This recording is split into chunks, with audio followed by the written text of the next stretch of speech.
მოგესალმებით, ეს არის მილენიალი, მე კი ნუკლი შოშიაშვილი გახლავართ. დღეს ჩვენი სტუმარია ნოდარ კაპანაძე, სტატისტიკოსი. ძალიან საინტერესო პიროვნება, რომელსაც მე მგონი ძალიან ცოტა ადამიანია საქართველოში, რომელსაც ეს ასოცირების ხელშეკრულება აქვს განხილული, გაანალიზებული. ხო, შენ მე ბევრი არ შემხვედრია. მეტიც რამოდენიმე ხნის წინ ვიყავით, სახელმწიფოს არ დავასახელებ. ეკონომიკის სამინისტროს ერთ-ერთ მაღალ თანამდებობის პირთან და ეს შეკითხვა დაუსვით. არის თუ არა დათვლილი, რას ვიგებთ ამ ასოცირებიდან და რას ვაგებთ, თუ კი ჩვენ ევროკავშირის წევრი გავხდით. არის დათვლილი თუ არ იყო დათვლილი. აღმოჩნდა არაა დათვლილი სახელმწიფო დონეზე. თქვენაც რაღაცნაირად ამის ანალიზი მოახდინეთ. პირველ რიგში, მოდი დავიწყოთ იმით, მე ესე წარმოდგენა მაქვს, ეხლა თქვენ ანალიზას ნაწილობრივ გავეცანით, თავიდან ბოლომდე ვერ მოახერხე. მაინც ესეთი წარმოდგენა მაქვს. ეს არის ძალიან პროტექციონისტული ბაზარი, ევროკავშირის ბაზარი, რომელიც როდესაც ფართოვდება, შენ თუ არ ახარ ისეთი განვითარების ტექნოლოგიურად, ეკონომიკური სიმძლავრე თუ არა გაქვს, შენი წარმოება ვერ დაიცავს საკუთარ თავს, ვერ დაიცავს. მით უმეტეს, როდესაც შენ ისე უყურებდი ევროპას, როგორც უყურებდი რელიგიურად, ხო? და ისეთ ხელშეკრულებას მოვაწერე ხელი, რომ არც კი გივაჭრია ამაზე, რომ შენი რაღაცა პროდუქცია რაღაცა ცოტა პრივილეგიები ქონოდა, ხო? პატარაზე რაღაცები დაშვებები ყოფილიყო. ხო? აბსოლუტურად წაგებული რჩებოდი ამ ხელშეკრულებით. მოკლედ, მე რო არ გავაგრძელო და დაგითმოთ. იქნება ამ საკითხზე ცოტა ესეთი გავშალოთ და ვილაპარაკოთ რას აგებს საქართველოს და რას იგებს. მოგესალმებით თქვენს მაყურებელს. ევროკავშირთან ასოცირების ხელშეკრულება, ეგრეთ წოდებული DCFTA, ეს არის ერთადერთი ხელმოწერილი დოკუმენტი, რომელიც ჩვენ გვაქვს ევროკავშირთან ურთიერთობის ერთადერთი დოკუმენტი, რომელსაც ხელი აქვს მოწერილი და არის რაღაც პირობები დათქმული იქ. დანარჩენი ყველაფერი, რა განაცხადა ჟოზეფ ბორელმა, რა განაცხადა შარლ მიშელმა, რა განაცხადა კაია კალასმა და ასე შემდეგ. ეს ყველაფერი არის მხოლოდ სიტყვები, არაფერი მეტი. მაგალითად, ჟოზეფ ბორელის რაღაც განაცხადა, ეხლა იმის ადგილზე მოვიდა კაია კალასი და ამას სხვა რაღაც განაცხადა, ხო? უცვლელი რჩება ეს დოკუმენტი. თავარი არის ის ხელმოწერილი დოკუმენტი არის DCFTA. ეხლა რაც შეეხება DCFTA, რა პირობებია იქ და რა სასარგებლოა ეს ჩვენთვის თუ საზიანო, რა არის პლუსები და რა არის მინუსები. იმ ზნეობრივ ასპექტებს, რაც შეეხება ზნეობრივ ასპექტებს, რაც შეეხება, ამაზე ჩემს გარდას ბევრი ლაპარაკობს, მოდი მე ამაზე საუბრი თავს არ შეგაწყენთ. და მე გეტყვით სოციალურ და ეკონომიკურ ასპექტებს, რაც აი ამ ხელშეკრულების მიხედვით გვაქვს. პირველ რიგში, ეს არის ხელშეკრულება, რომელიც ფაქტიურად იბარებს ქვეყნის ეკონომიკურ სუვერენიტეტს. თვითონ განსაზღვრავს. კი, თვითონ განსაზღვრავს და საქართველოსთვის ეს არის ძალიან წამგებიანი ხელშეკრულება. აბა რატომ? და რატომ? აი მაგალითად, წარმოების აი პროტექციონიზმის კუთხით არის ესეთი რაღაც, რომ საქართველოს მთავრობას არ აქვს უფლება რაიმე უპირატესობა მიანიჭოს ადგილობრივ ფირმებს, ადგილობრივ მეწარმეებს საქართველოში ოპერირებისთვის და ეს უნდა იყოს თანაბარი უნდა იყოს პირობები. ანუ პროტექციონიზმი აკრძალულია ფაქტიურად. წარმოების რაღაც საშეღავა თუ დაბევრვა რაღაც ეგეთი რამე არ შეიძლება. თუ ეს ხელშეკრულება პირდაპირ შესრულდება, რა. ეხლა ამიხსენეთ, რა შესაძლებლობა აქვს და რა შანსი აქვს ემბრიონალურ მდგომარეობაში მყოფ საქართველოს მეწარმეობას, რომ ჩვენ მხიარული შეძახილები დავანგრიეთ ის, რაც იყო საბჭოთა კავშირში ყველაფერი. დამამუშავებელი მრეწველობა პრაქტიკულად გავანულეთ. შემდგომ ედუარდ შევარდნაძემ ჩაატარა საოცარი სპეცოპერაცია იხვატიზაცია. სოფლის მეურნეობის შანსების თითქმის განულებისთვის რა. საოცარი სპეცოპერაცია იყო, როდესაც ეს მიწები საკოლმეურნეობების დაშალეს, ეს მიწები დაარიგეს საკუთრებაში და დღეს საქართველოს სოფლად ცხოვრები მოსახლეობის აბსოლუტურ უმრავლესობას 90%-ზე მეტს აქვს 0.8 ჰექტარი მიწა, რომელიც ფრაგმენტირებულია 2.15 მიასედ ნაკვეთად საშუალოდ და ეხლა ამიხსენით რა შანსი აქვს აი ამ გლეხს თავისი ტაბელური თოხით იმ ხალხთან, იმ ფირმებთან, რომლებიც რამდენიმე 100 წლეულები არის მუშაობს სოფლის მეურნეობის მიმართულებით და აქვს ძალიან შეღავათიანი პირობები. საქართველოში რაღაც მოსავლების სუბსიდირება ხდება, მაგრამ სუბსიდირებაზე ძალიან მკაცრი პირობებია ჩაწერილი აი ამ DCFTA-ში. ის რომ მაგალითად ყურძნის მოსავლის სუბსიდირება ხდება, ხო ამაზე ხომ ჩვენი თავისუფალი ბაზრის ადეპტები ძალიან აღშფოთებულები არიან, მაგრამ მე ვთვლი რომ ეს არის ერთ-ერთი აუცილებელი რაღაც, რაც უნდა კეთდებოდეს რა.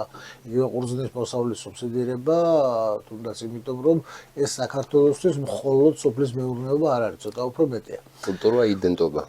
გავაგრძელოთ კიდევ ესეთი რამე, მოკლედ რაც შეეხება იგივე მეწარმეებს ფირმებს რა ევროპულ ფირმებს რომლებიც აქ შეიძლება შემოვიდე ჰიპოთეტურად ვამბობ რა შანსი აქვს საქართველოში მოქმედ ბიზნესს აქ მოქმედი საპროცენტო განაკვეთით და უძვირესი კრედიტით ევროპულ ფირმასთან რომელსაც აქვს იაფ კრედიტზე წვდომა და ანუ ესე ფაქტიურად განიარაღებული ხარ და უნდა იყო განიარაღებული. ჩვენ არ გვექნება წვდომა იმათ კრედიტებზე. არავითარ შემთხვევაში არ იქნება წვდომა. ესეთი რაღაც საფინანსო ბაზრები ეს საკმაოდ ისეთი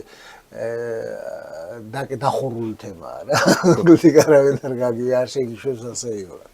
ეხლა გავაგრძელოთ ეგმით რომ რა აი ჩვენთან ხო ეს მანტრა არის ერთგვარი რა რომ აი ევროკავშირის ბაზარზე შევალთ. უკაცრავად, მაგრამ ევროკავშირის ბაზარზე შესვლა საქვს იმდენი პირობები, ისეთი ბაჟები და ისეთი ტარიფები, რომ იქ შენ უბრალოდ ვერ შეხვალ, ეს ერთი. ბაჟების და მოსაკრებელის გარეშე არის რაღაც კვოტები, რაღაც პროდუქციის, მაგრამ იმდენ სასაცილო ცოტა რაოდენობა, მაგალითად შეგიძლია ბაჟების გარეშე საქართველოს შეიტანოს 320 ტონა ნიორი. 4000 ტონა ქათმის ხორცი. ღერთი ოჯახისთვის ეს მეორეა, მაგრამ ქვეყნის და სამრეწველო მასშტაბისთვის არაფერი არ არის ფაქტიურად. ნუ ამას თავი დავარებთ კიდე. ეხლა ექსპორტი და ეს საბაჟო ტარიფები და მოსაკრებლები და ეს მთელი ეს ამბები მოკლედ ისე არის ჩაწერილი რომ საქართველოს უბრალოდ შანსი არ აქვს. რაიმე ნიშა მოიპოვოს და ამას აჩვენებს კიდეც იმპორტ-ექსპორტის მონაცემები. საგარეო ვაჭრობის სტატისტიკა ამას აჩვენებს, რომ მე უარყოფითი სალდო გვაქვს დიდი ხანია. უარყოფითი სალდო გვაქვს დიდი ხანია, ეს ცალკე ამბავია და საგადამხდელო ბალანსის თემა, ამას ცალკე ვილაპარაკოთ კიდევ. მაგრამ აი ევროკავშირთან კვოტა რაზედაც გვაქვს უფასოდ შეტანეს. და აი ეს პროდუქტები, ამ პროდუქტების იმპორტ-ექსპორტის სტატისტიკა ავიღე. ოღონდ ნახე, ოღონდ არა ფულად განზომილებაში, ფულად განზომილება მათყუ არაა ცოტა. ფიზიკურ განზომილებაში, ფინანსთა სამინისტროს ვებგვერდზე არის ეს ყოველთვიურად ქვეყნდება, რომელ ქვეყანაში რამდენი გავიდა, რა რაოდენობის და რა ღირებულების და რა რაოდენობის და რა ღირებულების რაღაც შემოვიდა რა. იმპორტ-ექსპორტი არის HS კლასიფიკატორის 11 ნიშნა კოდების დონეზე არის დეზაგრეგირებული. ანუ ყველაფერი თითქმის აი დეტალურად პროდუქციის დასახელებაზე შეიძლება რამდენი შემოვიდა, რამდენი პროდუქცია შემოვიდა, რამდენი პროდუქცია გავიდა. კი ბატონო. და ნახე ექსპორტის მონაცემები. ის პროდუქტები, რომლებზეც ევროკავშირში ჩვენ კვოტა გვაქვს, ევროკავშირის წილად აი ამ პროდუქტების ჯამური ექსპორტის 1%, 2% მოდის მაქსიმუმ. 85% არის DCFTA-ის ქვეყნები. ესაც შეეხება იმპორტ-ექსპორტს.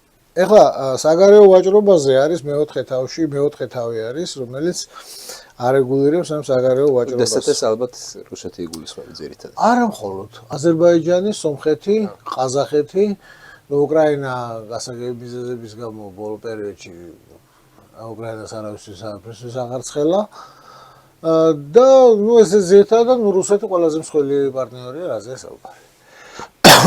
მაგრამ ახლა არის კიდევ ერთი მნიშვნელოვანი დათქმა. მეოთხე თავი არის, რომელიც არეგულირებს საგარეო ვაჭრობას ეკონომიკურ ურთიერთობებს სხვადასხვა ქვეყნებთან. ჩვენ გვაქვს თავისუფალი ვაჭრობის ხელშეკრულება DST-ს ქვეყნებთან, მათ შორის რუსეთთან, ჩინეთთან, თურქეთთან, ჰონკონგთან, ევროკავშირის ქვეყნებთან. ეს არის ჩვენი თავისუფალი ვაჭრობის ხელშეკრულება, ვისთანაც გვაქვს. ევროკავშირის ხელმძღვანელობას თუ შენ ევროკავშირის წევრი ხარ, შეუძლია პირდაპირ მოითხოვოს თავისუფალი ხელშეკრულების გაუქმება, თავისუფალი ვაჭრობის ხელშეკრულების გაუქმება. პირდაპირ შეუძლია მოითხოვოს, წერია პირდაპირ. შეუძლია მოითხოვოს, აი მაგალითად 2022 წელს, როდესაც დაიწყო უკრაინაში ეს მოვლენები 2022 წლის 24 თებერვლიდან, გახსოვთ ალბათ რა აბები იყო ამ სანქციებზე მიერთებაზე. ხოლო მაშინ მე მახსოვს დავთვალე ეს ზუსტად რას მოგვიტანდა ეს რუსეთთან სანქციებზე მიერთება და აღმოჩნდა ესეთი რაღაც რომ პური აღარ გვექნებოდა. ხო, საუკეთესო შემთხვევაში გვექნებოდა 3%-იანი ეკონომიკური ვარდნა, ხოლო უარეს შემთხვევაში რაც უფრო მაღალ ალბათური იყო 14%-იანი ეკონომიკური ვარდნა და ჯამში ეს იყო საერთოდ 17 მილიარდი 2015 წლის ამერიკული დოლარის ზარალი. აი ესეთი რაღაც იყო. და მაშინ საქართველოს მთავრობამ გამოიჩინა ასე ვთქვათ სიმამაცე, სიჯიუტე და არ მიუერთდა ამ სანქციებს და განაცხადა პირდაპირ რომ მე ამ სანქციებს არ მიუერთდები. რამაც აქ ცნობილი მოვლენები გამოიწვია და მაშინ მთავრობა დაადანაშაულეს რომ ეს არის რუსეთულმე და ამავდროულად და ამავდროულად. მაგრამ რომ მიერთებოდნენ სანქციებს, ხო? უბრალო ამბავია, ეს ეკონომიკური ვარდნა 14%-იანი ეკონომიკური ვარდნა თითქმის ომის ექვივალენტური ვარდნაა რა. და ეს მოსალოდნელი იყო, მაგრამ არის კიდევ ეგზისტენციალური პრობლემები. ეს ერთ წელსში. ხო. ეგზისტენციალური პრობლემები, როგორც არის, რომ შენ იმპორტ-ექსპორტის სტრუქტურას თუ შეხედავ, აღმოაჩენ, რომ შემოტანილი ხორბლის პროდუქტების 98% არის რუსეთიდან. შემოტანილი მცენარეული ზეთის 80% არის რუსეთიდან. შემოტანილი საწვავის 50% არის რუსეთიდან. ბუნებრივი გაზი, რომელსაც ჩვენ ვიღებთ აზერბაიჯანიდან, დიდი არის საფუძვლიანი ვარაუდი, რომ ეს რუსული გაზი არის, რომ ეს უბრალოდ აზერბაიჯანული ტრუბით მოდის. და კიდევ მოკლედ მთელი სასაქონლო პოზიციების მიხედვით ნახე რა რომ რუსეთი არის ჩვენთან იმპორტისას და ექსპორტის ძალიან მნიშვნელოვანი პარტნიორია რა. ქართული ღვინის 60% გადის რუსეთის ბაზარზე, ანუ ამ ბაზარს კარგავ ფაქტიურად, ხო? თუ მიუერთდი სანქციებს და დაკეტე ყველაფერი. ამის პრეცედენტი ჩვენ გქონდა 2006 წელს, არ ვიცი რამდენად გახსოვს, 2006 წელს აქ შპიონების სკანდალი რო იყო ჩვეულებრივი, მერე იქიდან რუსეთთან დეპორტაცია იყო და მაშინ ემბარგო დაადეს ღვინოს ჩვენგან და დაადეს ემბარგო ხორბალს იქიდან. რა მოყვა ამას? მე უყურებდი იმპორტ-ექსპორტის სტრუქტურას. ეს ხორბალი ჩანაცვლა ყაზახური ხორბალით, მაგრამ ძალიან დიდი ეჭვი მაქვს, რომ ეს ხორბალი რუსული იყო ყაზახური სახელით. მაგრამ, კარგი, ჩანაცვლა, მაგრამ რეალობაში რა მოყვა ამას? 2007 წელს ხორბლის პროდუქტების ინფლაცია, ანუ ფასების და იყო 17%-იანი წინა წელთან შედარებით. და 2008 წელს ეს 17%-ით გაზრდილი კიდე 15%-ით გაიზარდა. და მერე უკვე შემცირებისკენ მაინც აღარ წამოსულა. ანუ ხორბლის, ზეთის, შაქრის, კარტოფილი, ლობიო და რამდენიმე პროდუქტი არის, რომელსაც ქვია სიღარიბის ინფლაცია.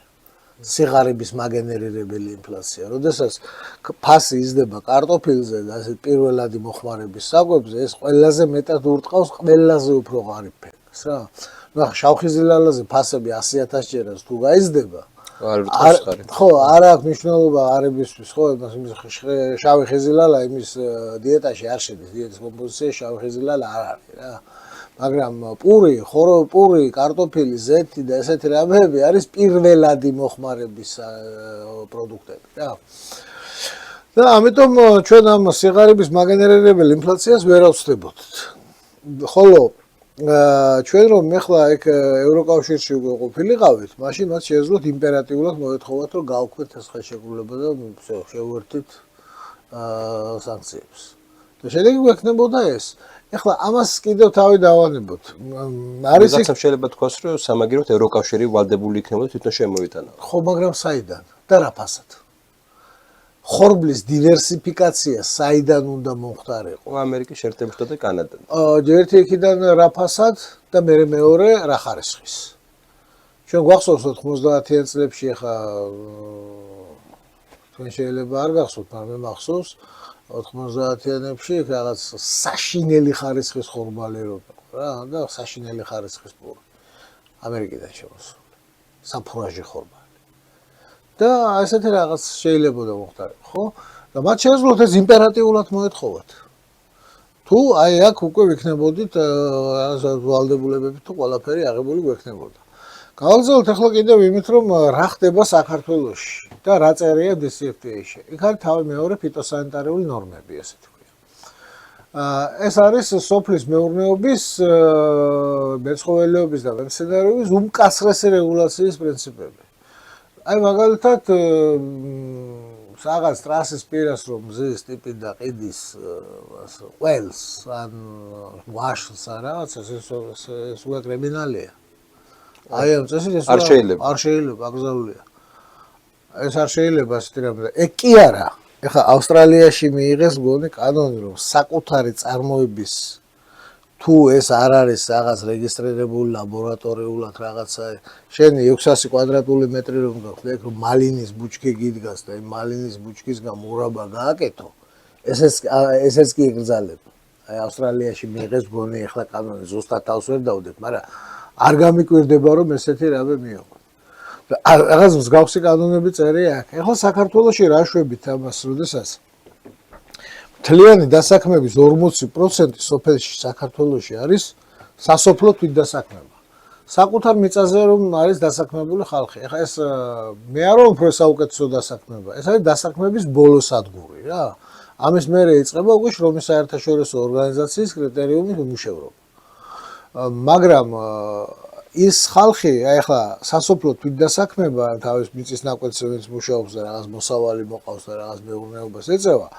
აი ეს მინიმალურ დონეზე მაინც კვების პროდუქტებით უზრუნველყოფას ახერხებს. 90-იან წლებში რომ საქართველოში მასობრივი შიმშილობა და კახექსიის შემთხვევები არ ქონია, სწორედ იმან გააკეთა და სწორედ იმის დამსახურებაა ეს, რომ მოსახლეობას ბოლომდე არ ქონდა კავშირი გაწყვეტილი მიწასთან და სასოფლო თვითდასაქმების წილი მთლიან შემოსავლებში არაფულადი მოხმარება, ანუ საკუთარი წარმოების სურსათის მოხმარება პლუს სოფლის მეურნეობის პროდუქციის გაყიდვი და მიღებული ფულადი შემოსავალი იყო მთლიანი შემოსავლების ნახევარზე მეტი სოფლებში. 90-იან წლებში ეს გადაგვარჩინა მოკლედ. ეს არ არის რაღაც სიზმარში ნანახი მონაცემები, ეს არის შინამეურნეობების შერჩევითი გამოკვლევის მონაცემები. მე ამ გამოკვლევის ერთ-ერთი ავტორებზე გახლავართ და ნამდვილად ვიცი როგორ ვატარდებოდა ეს გამოკვლევა რა. და ეს საკმაოდ ისეთი კომპლექსური ინსტრუმენტია, დღესაც შეგიძლიათ ნახოთ სტატისტიკის ვებგვერდზე შევზანდეთ და შინამეურნეობების გამოკვლევის მონაცემთა ბაზები დევს, რაც სხვათა შორის ვერცეთ სტატისტიკის სამსახურის საიტზე ესეთ იმას ვერ ნახავ, რომ პირველადი ბაზები იყოს პირდაპირ დადებული. ხო. მაგრამ მაშინ ამან გვიშველა. მაგრამ ეხლაც მართალია ეს სასოფლო თვითდასაქმება შემცირებადია, ეს სრულიად ბუნებრივია, ვინაიდან სტაბილურობა ცხოვრების დონის და ცხოვრების სტანდარტის ზრდა და შესაბამისად მოთხოვნის ზრდა მოდევს და სოფლის მეურნეობა იმ იპოსტასში, რა იპოსტასში ჩვენ მქონდა ეს წვრილი გლეხური მეურნეობა ამას უკვე ამ მოთხოვნებს ვერ აკმაყოფილებს. ამიტომ სასოფლო თვითდასაქმების წილი მცირდება, შესაბამისად მცირდება სოფლის მეურნეობიდან მიღებული შემოსავლების წილი, მაგრამ 40% მაინც სასოფლო თვითდასაქმება არის სოფლებში. 80 იყო, მაგრამ ახლა 40-ია. მაგრამ მაინც ძალიან ბევრი, ერთ-ერთი მთავარი რამეა. მთლიანი შემოსავლების რაღაც 30% არის ახლა სოფლის მეურნეობიდან მიღებული შემოსავლები. არაფულადი მოხმარება პლუს საკუთარი წარმოების სურსათის გაყიდვა. ერთის და მეორეს მოხმარებაზე შეიძლება ახლა ვთქვათ ესე ავსტრალიურად არ მივუდგეთ, მაგრამ გაყიდვა ნამდვილად არ შეიძლება. ეხლა კიდევ შევხედოთ ესეთ რამეს. და არ არსებობს მაგალითად შემოვლითი გზები. როგორ მაშინ უნდა აიღოს ამ ტიპმა, რომელსაც აქვს თავისი რაღაცა 1 ჰექტარი მიწა, თავისი აი ეს მეურნეობა უნდა აიღოს და აიღოს ლაბორატორიაში, შეამოწმოს, აიღოს სერტიფიკატები, მთელი ეს ამბები, ყველაფერი. ოღონდ ეს ლაბორატორია აქ არ არის. ეს რაღაც პარიზშია, რაღაც რუსია, ბერლინშია. შენთან ეს ლაბორატორიები არ არის და არც იქნება. DCFTA-ის თანახმად. არა გაქვს უფლება. არა, უფლება შენ გაქვს მერე თუ ამ ინფრასტრუქტურას ლიანად მოაწყობარ, ეს არის უძვირესი საქმე. მთელი ეს სერტიფიცირების სისტემის ISO და ISO სისტემის. უკაცრავად. ევროკავშირი არ იღებს ვალდებულებას, რომ ეს ინფრასტრუქტურა მოგიწყოს? არანაირად. არა. არა, სადაც არის მოწყობილი, წადი იქ თუ გინდა მოაწყო შენთვის, მაგრამ საიდან ეს? ისევე როგორც რკინიგზაზე. ან თუნდაც ტექნოლოგიების გაძლევს, გადმოგცემს. ტექნოლოგიები ინვესტიცია შენ განახორციელა, სახელმწიფო განახორციელოს ინვესტიცია. ხო, მაგრამ სახელმწიფო განახორციელებს, ექნება მაგის საშუალება? ნუ იდეაში მოდი ასე ვთქვა. ეხლა მაგალითად ერთ რაღაცას წერდი ამასინათ და საირიგაციო სისტემა როგორ უნდა განეხილო, როგორც სოციალური პროექტი თუ როგორც ბიზნეს პროექტი. თუ ამას შენ განეხილავ როგორც ბიზნეს პროექტს, ანუ მე გავაყვანე საირიგაციო სისტემა, სარწყავით უზრუნველყოფ ფართობებს, ამაში გადამიხდიან მოსახლეობები, ვინც ფერმერები გადამიხდიან ფულს და ეს იქნება მომგებიანი ჩემთვის თვითონ უშუალოდ საირიგაციო სისტემა იქნება მომგებიანი. იმის ექსპლუატაციის და ოპერირების და ექსპლუატაციის ხარჯები იმდენია, რომ ამას კიდევ რამდენი უნდა დაამატოს ზევიდან, რომ მოგებაზე გახვიდე. დავთვალე ფონდუკუგების კოეფიციენტი, ანუ აი არ არის. 25 წლის მერე პლუსში ვერ გადიხარ. ან უნდა დაამატო იმდენი, რამდენსაც საქართველოს მოსახლეობა დღესდღეობით ვერ გადაიხდის. ანუ ამ შემთხვევაში უნდა თუ გინდა რომ ვილაპარაკო ირიგაციის მომგებიანობაზე, უნდა ილაპარაკო მის არაპირდაპირ ეფექტზე, ანუ სუბსიდირებას გავუკეთებ ამ ირიგაციის სისტემას, რაღაც ნაწილს ოპერაციის და ოპერირების და ექსპლუატაციის ხარჯებისას გადაიხდიან ფერმერები და მათი გაზრდილი მოსავლიანობით მათ რაღაც უფრო მეტი მოსავალი და მეტი შემოსავალი ექნებათ და აი ეს არის შენი ხეირი, ასე ვთქვათ, რომ იმ ხალხს იქ ადგილზე რაღაც შემოსავალი გაუჩნდებათ უკეთესი. და არა ის, რომ შენ აი ამ ირიგაცია გავყვანე, ამ გადასახადს ავიღებ და ავშენდები, ვერ აშენდები. ანუ ამას კარგი დათვლა ჭირდება. საქართველოში დღეს მიწათმფლობელობის სტრუქტურა და მიწათმოქმედების სტრუქტურა არ არის ისეთი, რომ მასზე სამრეწველო მასშტაბის წარმოება აწყო. ხოლო DCFTA-ით პირდაპირ აკრძალული გაქვს ნებისმიერი პროტექციონიზმი. და ახლა რას ვეუბნები ჩვენ იმ ხალხს, თუ დავუშვათ სიტყვაზე ვამბობ, ევროკავშირის DCFTA ყველაფერი შევასრულეთ, ევროკავშირში შევედით, ვართ ბედნიერები, რატომ ვართ არ ვიცი, მაგრამ ნუ კარგი, დავუშვათ შევედით და ვართ ბედნიერები. რას ვეუბნებით იმ ხალხს, ვისაც მთელი ეს შემოსავლები 30% მთლიანი შემოსავლების არალეგალური გახდა რა. რას ვეუბნებით? ვერც ვერ ეტყვით. რით ჩაანაცვლებ ამას? დავუშვათ დაანება თავის მიწაზე მუშაობას თავი ადამიანმა, აქვს იქვე რამე სხვა სამუშაო? არაფერი სამუშაო არ აქვს იქვე. ეს უკვე პირდაპირ ზრდის შიდა ურბანულ მიგრაციას, ურბანიზაციას და საგარეო მიგრაციულ განწყობებს. რომელიც ისედაც მაღალია და მე თუ მკითხავ საქართველოსთვის ერთ-ერთი ყველაზე დიდი საფრთხე არის ეს შიდა ურბანული მიგრაცია და საგარეო მიგრაციული განწყობები. ძალიან დიდი საფრთხე არის. ვიღაცა გეტყვით რომ აი ბენდუქიძე გეტყუდათ რომ ლოგიკურია. ხო, ახლა მე ბენდუქიძე ნაკლებად მაინტერესებს თავისი ლოგიკით და თავისი არსით საერთოდ და მე მან კამაჩიც არ შევალ. ის იმას ესე მიაჩნია, კი ima თავისი ლოგიკა აქვს, ხო? მაგრამ ნუ ახლა თუ მე იმას ვამბობ, რომ თუ ჩვენ ვამბობთ, რომ ჩვენ ამ სახელმწიფოში გვინდა ამ ქვეყნის მოქალაქეების კეთილდღეობა, მაშინ აი ამ პირობებზე დათანხმება მათთვის არის საზიანო. ანუ შენ წინასწარ არ აქვს ისეთი ბუფერები, ანუ დარტყმის შემანელებელი რაღაც ღონისძიებები არ აქვს გაკეთებული და ვერც გააკეთებ ესეთ პირობებში. ეხლა გავაგზავნოთ კიდევ ერთი ძალიან საინტერესო რამით. ნუ ის რომ ბებიას გამომცხარი ხაჭაპური და ესეთი რამეები არალეგალური ხდება ეს გასაგებია.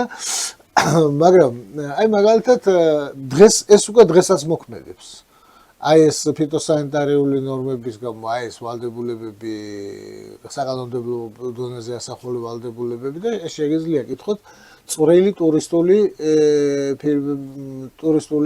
კემპინგების და რაღაც ეს პატარა სასტუმროების და ჰოსტელების და ეგეთი რამების პატრონებს ვინც ამ ტურისტულ ბიზნესშია ჩართული წვრილი ტურისტულ ბიზნესში. მათ პრაქტიკულად არ აქვთ ადგილობრივი მოსახლეობისგან თუ ეს სერტიფიცირებული არ არის პროდუქციის შესყიდვის უფლება. ეს რომ მაგალითად ეხლა თუ არა უნდა არა. აბა არა, ეხლა მაგალითად ეხლა თუშური გუდის ყველი, რომელიც არის ძალიან სერიოზული ყველი, რა თქმა უნდა, მაგრამ ნუ ახლა სანამ ის პატივცემული მეცხვარე არ ჩავა პარიზში არ გააგზავნით ამას ინჯებს და თელამებს და არ აიღებს სერტიფიკატს, მაგრამ შენ ამ ყველის ყიდვის და გაყიდვის უფლება არ აქვს. აბა კითხეთ მათ წვრილი ტურიზმში ვინცაა ჩართული ემათ. ხა შეიძლება ნაკლებად აინტერესებდეს რაღაც გიგანტ მარიოტებს და შერატონებს და რაღაცებს მათთვის ეს საინტერესო არ არის, მაგრამ ეთნოტურიზმის თვალსაზრისით ეს ძალიან საინტერესოა. თქვენ წარმოიდგინეთ, პატივცემულო ქვევრში დაყენებული ღვინოც კი არალეგალური. იმიტომ რომ ეს არ აქვს შენ სერტიფიკატი არ აქვს აღებული. კი, ქვევრში დაყენებული ღვინო იუნესკომ თქვა რომ ეს მაგარი რაღაცაა და არამატერიალური კულტურული მემკვიდრეობის ძეგლია. მაგრამ კონკრეტულად მიხო რომ ქვევრში აყენებს ღვინოს, იმ მიხომ თავისი მიხოს სერტიფიკატი შატო მიხო უნდა აიღოს. გააგზავნოს პარიზში, იქ უნდა ჩამოვიდეს, და ნუ თქვას რომ აი სერტიფიცირებულია შატო მიხო. აქვს მიხოს ამის საშუალება დღეს. თუ არა? 10-დან 9 შემთხვევაში არ აქვს. ერთ შეიძლება კონდეს. ამაზე პასუხად იყო აი ერთ-ერთ გადაცემაში თქვი და მე კომენტარები იყო ესეთი, ნუ იქით ამ ხრიდან რომ აი სამაგიეროდ ნაგავს აღარ გვაჭმევენ. ეგეთი პასუხი მოვისმენთ ქართველებისგან. და რატომ გონიათ რომ ნაგავს არ გაჭმევენ? იმიტომ რომ ის მაღალი ევრო სერტიფიკაცია აქვს. აბა ჩაბზანდით ევროპაში და ნახავთ თუ არ ჭამთ იქ ნაგავს. ძალიან შვედურად შეჭამთ ნაგავს. ასე რომ ის ეგ მაგისგან ეგ არიცავს რა. ხო არა მესმის მე უბრალოდ ვიდეო და პასუხი მინდოდა. გასაგებია, მაგისგან ეგ არიცავს. აი ეს მოკლედ ესეთი რამე არის რა. ანუ იქ ძალიან ბევრი რამეა ესეთი ნაღმები ჩადებული, რომელიც პირდაპირ საქართველოს განვითარება უბრალოდ აკრძალული გაქვს. ეხლა რაც შეეხება რა სიკეთეები გვაქვს გველოდება ევროკავშირიდან DCFTA-ის მიხედვით. მოდი ჯერ ვთქვათ რას ელოდება ხალხი ევროკავშირისგან. მაღალ პენსიას და მაღალ ხელფასებს. მაგაზე იქ არაფერი არ არის. არავინ მაგას არ პირდება იქ. აი როგორ არის ეს? მოდი ახლა თქვენ ეს პირობების ვალდებულებები შეასრულეთ და თუ პენსიას გაცემ თუ არ გაცემ კი ზერი გიტეხია რა. ეგრე არის.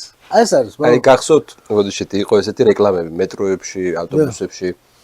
აი ბულგარელების პენსია ევროკავშირამდე და ევროკავშირის შემდეგ, როგორ გაიზარდა რუმინელების პენსია. იყო ეგეთი რეკლამები და პრინციპში დაპირება ევროკავშირის არა იმ ადამიანების, რომლებიც ლობირებენ ევროკავშირს, როგორ პენსია გაგიზრდება.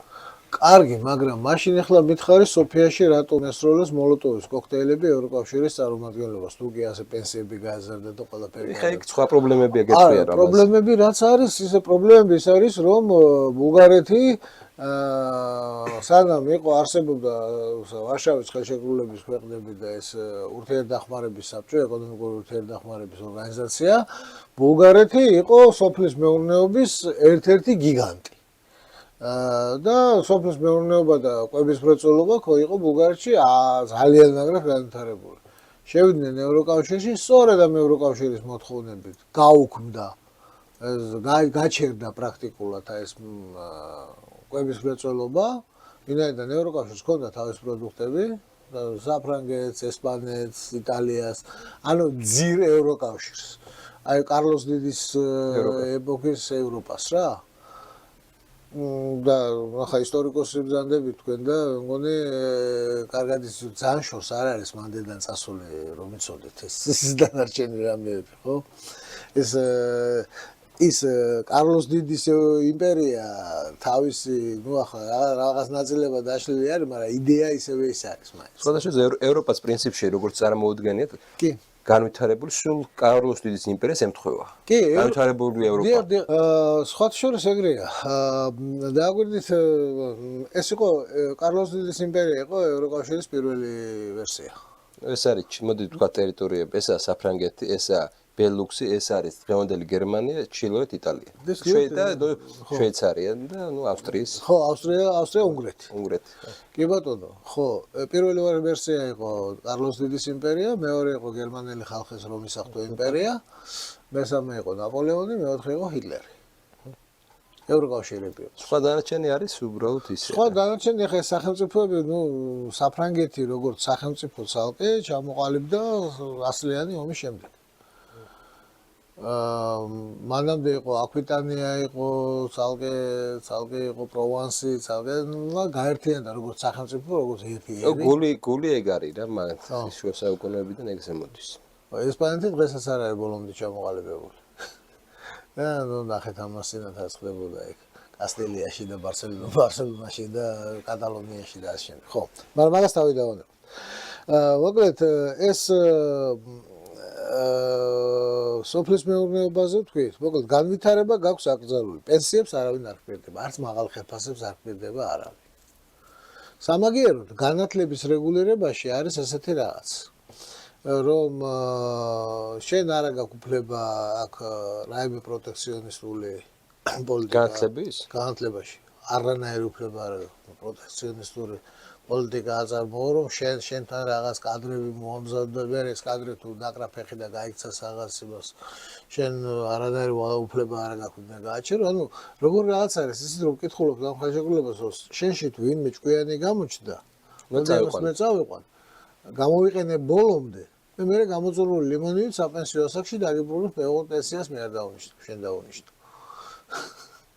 ხო, მაგრამ არის მეორე მომენტი, სამუშაო ისინი მაგალითად აღიარებული იქნება შენი ისა განათლების ხო და ნუ ექიმი რო წავა იქ ექთანი არ იქნება. კი ბატონო, კარგით, მაგრამ ეხლა მითხარით რა ნაწილი არის საზოგადოების ეს და ღირს თუ არა შრომითი მიგრაციის ახალისებისთვის ესეთი რამის გაკეთება. ანუ ხო.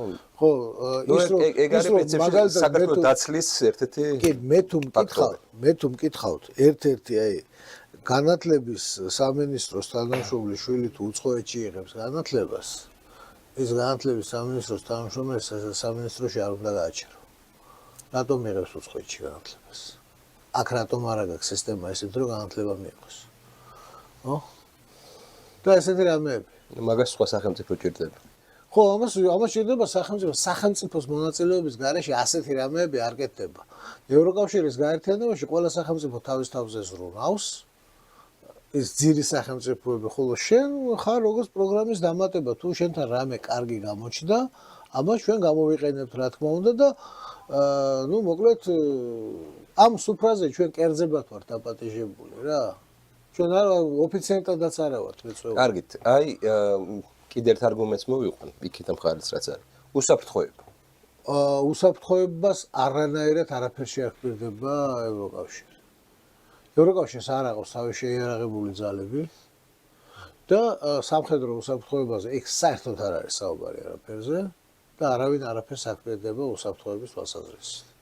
შეიძლება თუ რა უშვათ სიტყვაზე თქვა შემოიჭრა თურქეთი შეშფოთდებიან რამდენჯერმე ორჯერ ღრმად ერთხელ ზედაპირულად რა მეტი არაფერი იქ არავინ არ ჰპირდება არც უსაფრთხოებას ჰპირდება არც ხელფასს ჰპირდება არც პენსიას ჰპირდება არავინ კაი მაშინ ეს შეკითხვა ჩვენ რატომ დავდეთ ეს ხელშეკრულება ჩვენ რატომ დავდეთ ეს გარეშე და დათვლის გარეშე რატომ დავდეთ ეს ხელშეკრულება და ჩვენთან ევროკავშირი ისევე როგორც ნატო არის რწმენის დონეზეა აყვანილი ეს აი როგორც მანტრას ლოცვის დროს მანტრას ჰარე კრიშნას მანტრას რომ ამბობენ კრიშნაიდები ყოველთვის და ყველაფერზე ისე ნატო ევროკავშირს ვამბობდით ყოველთვის ყველგან და ყველაფერზე ნატო ევროკავშირით იყო გაჯერებული მთელი საინფორმაციო სივრცე 80-იანი წლების ბოლოდან.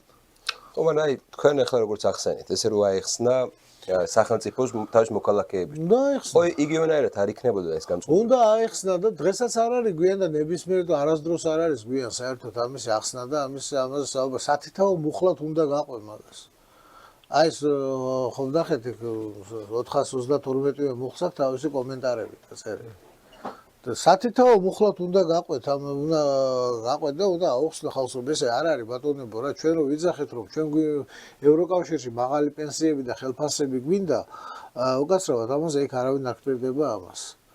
ყველა დაპირება რაც არის და რაც მე მაქვს ჩატარებული აგეთი გამოკითხვები და საზოგადოებრივი აზრმენტაკლებად ვიცი რას ელოდები ევროკავშირისგან. სწორედ ეგ არის მაღალი პენსიები, ხელფასები და რაღაც ეგეთ რამეებს და დახმარებებს ელოდებიან. არავინ არაფერ არ გეხმარება. დაეხმარენ მაგალითად ლიტვას და ლატვიას რომ რაღაც სოფლის მეურნეობა გაიჩერებინათ. გააჩერეს ამათო მერე უკვე სუბსიდია მოიხსნა, დამთავრდა და მესამედია მოსახლეობის დარჩენილი დღეს ბალტიისპირეთის ქვეყნებში. ჩვენ და ბალტიისპირეთის ქვეყნები ვართ რეკორდსმენები მოსახლეობის რაოდენობის შემცირების ამბავში. და ისინი ჩვენზე უფრო ისინი არიან წინწასულებია მომბავში ესე ვთქვათ რა გაუკაცრიელებაში. ხო, ხოლო რაც შეეხება მოკლედ დაპირებები ყველა არის დეკლარაციული ხასიათის. რაღაც ადამიანის უფლებების დაცვა, ადამიანის უფლებების დაცვა ახლა თუ არ შეხვედი ისე რა, ისე დაიცავი რა, შეიძლება რომ ისე დაიცა ადამიანის უფლებები. ის არაფერში არ გეხმარება. გარდა იმისა, რომ გაძლევს დირექტივებს. შეიძლება ზოგიერთ მაყურებელმა იფიქროს, რომ ეხლა დემონიზებას ეწევით. არაფერ დემონიზებას არ ვეწევი, ეს ყველაფერი წერია, ყველა საინტერესო ეს არის, რომ ეს ყველაფერი არ არის საიდუმლო. ეს ყველაფერი დაწერილია. ისევე როგორც აი მაგალითად ეხლა სწორედ აი ეს ხელშეკრულება ისეთია და ეს გარემო რასაც ეს ხელშეკრულება ემსახურება ისეთია რომ საქართველოს განვითარება პრაქტიკულად აკრძალული გაქვს. ხოლო თუ შეხედავ საგადამხდელო ბალანსს ქვეყნისას. მე საერთოდ არ ვლაპარაკობ. ეროვნული ბანკის საიტზე არის საქართველოს საგადამხდელო ბალანსი, ანუ რა შემოდის, რა გადის, ჯამური ბალანსი.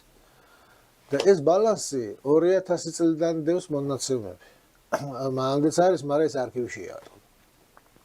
2000-დან 2023 წლის ჩათვლით ჯამური ბალანსი არის -30.7 მილიარდი ამერიკული დოლარი. ჩვენსა და ევროკავშირში. არა, მთლიანად. მთლიანად. -30.7 მილიარდი დოლარი.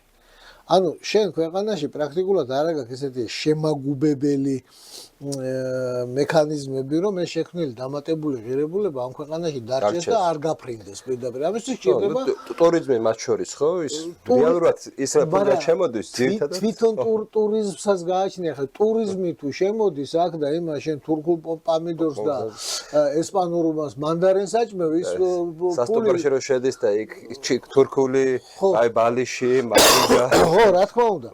ეს მიდის ესპანეთში მანდარინის ამბავში, მანდარინის წარმოყვანას უჭერ მხარს, ამით თურქეთში პომიდორის წარმოებას უჭერ მხარს, რაღაც ქათმის წარმოებას, რაღაც ასე შემდეგ, ხო? ამისთვის საჭირო არის რეალური ეკონომიკის განვითარება ქვეყანაში. რეალური ეკონომიკის განვითარებას ჭირდება, ახლა რეალური ეკონომიკის განვითარება შედგება ორი ნაწილისგან, რეალური ეკონომიკა, სოფლის მეურნეობა და დამამუშავებელი მრეწველობა. დამამუშავებელი მრეწველობა ფართოგაგების, მარტოობის მრეწველობა არა. გავაკეთე ეგეთი რეგრესიული ანალიზი 2000 წლიდან დღემდე. ეს მოკლედ ეს დროითი მწკრივი მაქვს, რამდენი არის საგადამხდელო ბალანსი. ანუ რამდენით მეტი გაედინება ჩვენთან შექმნილი დამატებული ღირებულება გაედინება. ამას ნიშნავს უარყოფითი ბალანსი, ხო? და დამამუშავებელი მრეწველობის წილი მთლიან შიდა პროდუქტში. ამათ რეგრესია გავაკეთე, ახლა თლად წრფივი დამოკიდებულება არ არის, რომ აი ვერც იქნება ბუნებრივია წრფივი დამოკიდებულება, იმიტომ რომ წრფეები საერთოდ სამყაროში არ არსებობს, რა ჩვენი მოგონილი ადამიანების, რა ხო და მაგრამ საკმაოდ ესეთი მჭიდრო კავშირია და აღმოჩნდა რომ 1%-ით აი ამ დამამუშავებელი მრეწველობის წილის გაზდა 300 მილიონი დოლარით აუმჯობესებს ბალანსს პლუსისკენ. 1%-ით გაზდა აი ამ დამამუშავებელი მრეწველობის წილის. სწორედ ამიტომ არის საჭირო რომ დამამუშავებელი მრეწველობები განვითარდეს, დამამუშავებელი მრეწველობის განვითარება, მაგრამ აქაც არის კიდე ეს რომ ახლა გიგანტური წარმოებები რას არის, ეს სახელმწიფოს გასაკეთებელია, მაგრამ ეს დამამუშავებელი მრეწველობა, აი წვრილი და საშუალო ბიზნესი ეს უნდა ეს არის სწორედ ერთი კეთილდღეობის გაზდაზე ორიენტირებული, მასიური შეეფექტის მისაღწევად ძალიან კარგი და სწორედ ეს არის ის შემაგუბებელი კაშხალები, რომელიც ამ შექმნილ დამატებულ ღირებულებას დატოვებს ქვეყანაში და არ გაფრინდება აქედან. მოკლედ წვრილი ნაწლავის ფუნქციას არ შევასრულებს, ცოტა მეტი ფუნქცია გვექნება რა. როგორც ერთხელ მახსოვს ერთმა პროფესორმა რომის უნივერსიტეტის იყო მგონი. დაგვამადლა რომ მოკლედ ჩვენი მიგრანტები იქ მუშაობენ და ყოველდღიურად ხედავს როგორ მოდის ჩვენსკენ იქიდან ეს მანქანები რა. ხო და ჩვენ მოკლედ მადლობელი უნდა ყოფილიყავით ამას. იგივეს გეუბნებას DCFTA-ს მეც არაფერს. მე აუხსენე მე რომ ისე მეთქი აი ბატონო ჩემო ჯერ ერთი ჩვენი მიგრანტები მან რომ მუშაობენ მესამედ ფასში მუშაობენ და იმიტომ მუშაობენ. და არა იმიტომ რომ ჩვენი მიგრანტები არიან და ვინმეს უყვარს განსაკუთრებით. ეს ერთი. მეორე, თქვენგან მოდის მანქანები, რომელიც უიყიდეს ჩვენდება როგორ უფრო ძვირად მეორადი მანქანები, უფრო ძვირად ვიდრე ჯართი. ანუ თქვენმა უტილიზაციის მაგივრად, რომელიც საკმაოდ დიდი პრობლემა არის. ეს მანქანა გაყიდეს, წამოვიდა ჩვენთან. მე თქვენგან იმპორტირებული ბენზინი ესხმება და სრულ ამორტიზაცია უნდა მუშაობს ჩვენთან, ჩვენ გარემოს აბენზურებს. იმიტომ რომ ამორტაც უფრო ამორტიზებულია მანქანა, მე უფრო მეტი ზარალი მაქვს გარემოსთვის, ხო? შემდგომ, როდესაც ეს მანქანა სრულად გამოვა მწყობრიდან ჯართის სახით ისევე იაფა თქვენ ყიდულობთ. მოკლედ, ყველა პარამეტრი თქვენ ხართ მოგებული და ჩვენ რატომ გვამადლით მეთქი ამას. მე ის პროფესორი აღარ დამენახავს ხოთიშვილს. ბატონო ნოდარ, აი გამოსავალს ხედავთ თუ არა ამ სიტუაციიდან, აი თუნდაც შუა დერეფნის პროექტი, თუნდაც ის რომ სხვა პროექტებში რაღაცნაირად ვერთვებთ 3+3 პროექტია და კიდე სხვა პროექტები, იმიტომ რომ რეალურად ახლა რაც თქვენი საუბრით არის ის რომ ჩვენი განვითარების გასაღები აღმოსავლეთშია. აღმოსავლურ ბაზრებშია, ყოფილი საბჭოთა კავშირის, ნუ ესაც აღმოსავლეთია დასავლეთი. ჩვენი განვითარების გასაღები არის აქ საქართველოში პირველ რიგში. ნებისმიერი საერთაშორისო ურთიერთობა უნდა იყოს გამომდინარე იქიდან თუ რამდენად წაადგება ეს საქართველოს. 3+3 ფორმატი იქნება, შუა დერეფნის პროექტი იქნება, ევრაზესი იქნება, შოსი იქნება, ბრიქსი იქნება, თუ შავი ციყვების მოყვარულთა საზოგადოება, მნიშვნელობა არ აქვს რა, ნებისმიერ საერთაშორისო ორგანიზაციასთან ურთიერთობა, ნებისმიერ საერთაშორისო ურთიერთობა უნდა იყოს დაფუძნებული შიდა პოლიტიკაზე. ანუ საგარეო პოლიტიკა უნდა იყოს შიდა პოლიტიკის წარმოებული და არა პირიქით. როგორც ჩვენთან არის ეს ბოლო უკვე 35 წელია რა. საქართველოს შიდა პოლიტიკა არის საგარეო პოლიტიკის წარმოებული. რაც შეეხება შუა დერეფნის პროექტს, აქ ეხლა არის ძალიან დიდი პერსპექტივები ჩანს, უბრალოდ ახლა მაგაზე დათვლილი არ აქვს. არ და დათვლადია ეგეც რა. ეგ არის ერთ-ერთი ძალიან სერიოზული არგუმენტი, რის გამოც ჩვენ შეიძლება ამ პროექტზე უბრალოდ კი არა ორივე ხელი დათანხმება მოგვიწიეს და დაგჭირდეს ამაზე, იმიტომ რომ ნუ არის მონგებიანია რა ელემენტარულად. რაც შეეხება 3+3 ფორმას, მე მგონია რომ ეგ ის ფორმატია, სადაც ეს ჩვენი უშუალო მეზობლები არიან. ეხლა იქ ვიღაცამ რაღაცას მოწონს, არ მოწონს, ეს ჩვენი სამეზობლოა. იგივე დათვლადია? დათვლადია, თქვენ წარმოიდგინეთ, ეგეც დათვლადია. ჩრდილოეთ სამხრეთ დერეფნის პერსპექტივა დათვლადია ეგეც. და ჩვენი ტერიტორიული მთლიანობის ასპექტში ძალიან მნიშვნელოვანი რამეა.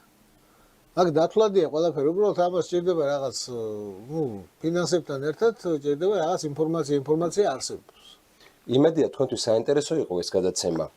პოლიტიკა უნდა გახდეს დათვლადი, მათემატიკაზე აგებული პირველ რიგში და ისეთი ადამიანები როგორც არის ბატონო ინფორმაციაზე დაფუძნებული და ანალიზზე დაფუძნებული. ესეთი ადამიანები, როგორიც ბატონი ნოდარია და კიდე არაერთი ესეთი ადამიანი, უნდა იყოს ჩართული ამ პროცესში და საზოგადოება უნდა იგებდეს სწორ რაღაც ინფორმაციას, იმიტომ რომ პოლიტიკა რელიგია არ არის. ევროკავშირი რელიგია არ არის.